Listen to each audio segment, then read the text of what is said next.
In the shadows of power and privilege, a warning was issued, ignored, buried. Now, nearly 3 decades on, the woman who first blew the whistle on Epstein speaks again. And this time, she names names, including Donald Trump. This is VERTEX, and this is the story that still haunts Washington's corridors of power. The files remain sealed, but the truth is breaking through.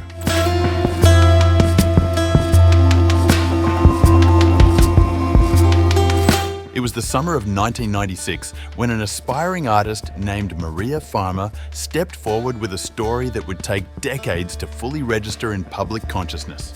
She had worked briefly for Jeffrey Epstein, first to acquire art, then later managing the front desk of his opulent Upper East Side townhouse in Manhattan. She says that's when she began noticing the steady stream of girls and young women entering and leaving the property. Farmer reported Epstein and his close associate, Ghislaine Maxwell, to the New York Police Department and the FBI that same year, alleging sexual assault and deeply troubling behaviour. But her warnings, she says, went largely unheeded. In a newly published interview with the New York Times, Maria Farmer reveals that even then, nearly 30 years ago, she had urged authorities to look more broadly, not just at Epstein and Maxwell, but at their powerful social circle. Among the names she raised with investigators was Donald Trump. She repeated the same concerns to the FBI in 2006 during a follow-up interview as Epstein was facing fresh scrutiny over sexual abuse allegations.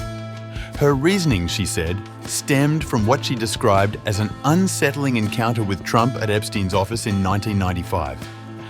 Farmer told The Times that one night Epstein called her into his Manhattan office. She arrived in running shorts. Shortly after, Trump walked in, dressed in a business suit.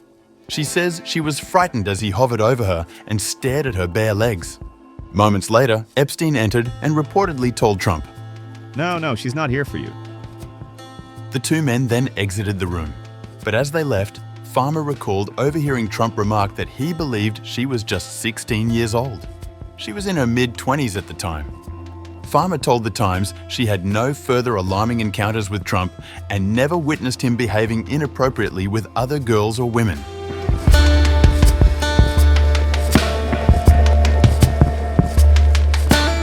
Maria Farmer's allegations, long ignored by law enforcement, have now re-emerged amid a furious political and public reckoning over who knew what and when about Epstein's sprawling abuse network.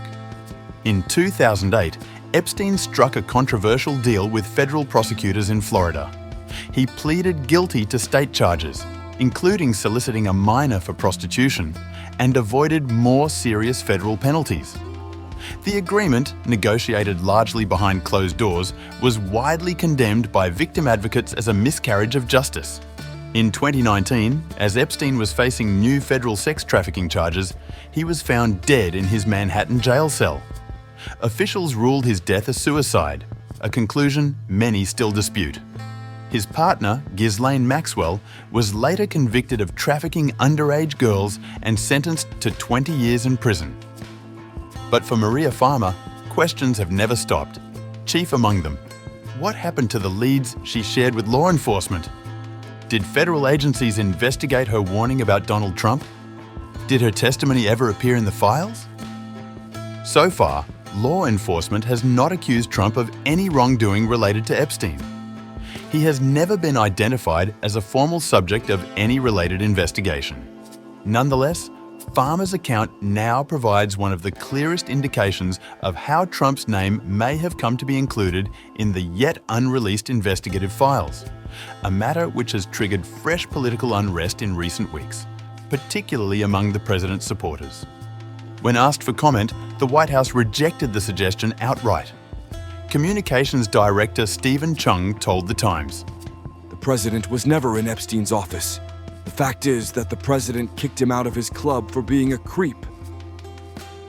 Caroline Leavitt, the White House press secretary, went further, accusing The Times of recycling what she described as tired and pathetic stories to damage President Trump.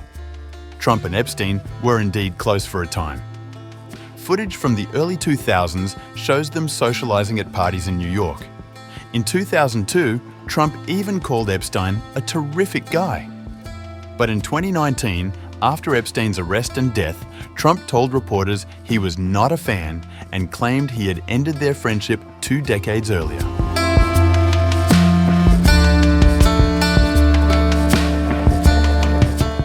Maria Farmer's sister, Annie, also played a pivotal role in exposing Epstein's crimes. She testified at Maxwell's trial, describing how she had been lured to Epstein's New Mexico estate as a teenager, where Maxwell gave her an unsolicited sexualized massage. In a separate interview with the BBC this week, Annie Farmer voiced growing frustration over how the Epstein case has been politicized. Too much attention has been paid to the abusers, and not enough has emerged about what went wrong and how it was allowed to go on for so long. She expressed skepticism over President Trump's shifting stance on transparency. Having once vowed to release the full Epstein files, his administration has now walked back those promises. The Department of Justice recently claimed there was no client list to disclose. The Farmer isn't convinced. She said the public fixation on a so-called client list is missing the point. Those of us involved know it's more complex than that. There are questions that still haven't been answered. Her disappointment deepened earlier this year with the abrupt dismissal of Maureen Comey, one of the prosecutors who helped bring Maxwell to justice. Annie Farmer called Comey's departure deeply concerning and said many victims were left wondering why the removal happened at such a crucial time. Meanwhile, suggestions by fringe political figures to pardon Ghislaine Maxwell so she might testify before Congress have horrified survivors. That would be a huge loss for people like me. It would be a slap in the face to the victims. Tragically, one of those voices will never be heard again. Virginia Giuffre, another of Epstein's most vocal accusers, died by suicide in April. The loss, Annie Farmer said, reignited her commitment to press for accountability. It's an emotional roller coaster, but if there's truly nothing to hide, then the information should be released. In the end, the Epstein case is no longer just about one man's crimes. It's become a symbol of power, privilege, and a justice system that too often looks the other way, especially when the accused are wealthy, well-connected, and politically inconvenient.